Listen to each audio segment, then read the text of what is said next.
மெய்யினுள்ளே பாய்ந்திடும் பாரதம் என் உதிரம் தானடி.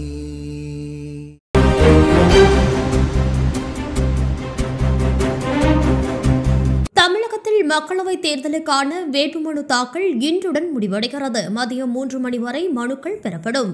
உன் பையனை இந்த பக்கம் வர சொல்லாதே, அர்ஜென்டினா கால்பந்து ஸ்டாருக்கு கொலை மிரட்டல். பம்பரம் சின்னம் கிடைக்காவிட்டால் வேறு சின்னத்தில் போட்டி, துரை வைகோ பேட்டி. திமுக ஆட்சியில் 2 ஆண்டுகளில் ரூபாய் 30,000 கோடி கொள்ளை, EPS விமர்சனம். இந்தியாவில் பயன்படுத்தப்படும் மின்னணு வாக்குப்பதிவு இயந்திரங்கள் நம்பகமானவை, சத்யபிரதா சாஹூ உறுதி.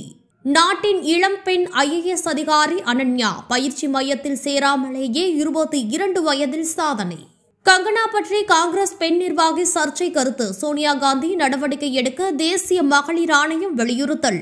அடல் பென்ஷன் திட்டம் குறித்து ஜெயராமுக்கு தெரியவில்லை, நிதியமைச்சர் நிர்மலா சீதாராமன் பதில். அதிக கோடீஸ்வரர் வசிக்கும் நகரம், பெய்ஜிங்கை பின்னுக்கு தள்ளி 3ஆம் இடம் பிடித்தது மும்பை.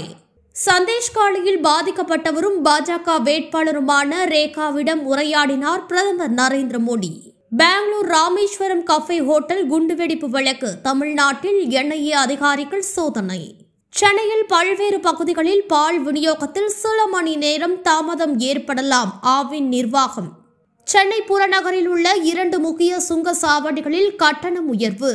இரட்டை இலை சின்னத்தை முடக்க கோரி OPS உயர்நீதிமன்றத்தில் மனு. குஜராத் அணிக்கு எதிரான போட்டியில் 63 ரன்கள் வித்தியாசத்தில் சென்னை அணி அபார வெற்றி. மேலும் இது போன்ற வீடியோக்களை காண தேசியவாத நியூஸ் யூடியூப் சேனலை சப்ஸ்கிரைப் செய்யுங்கள்.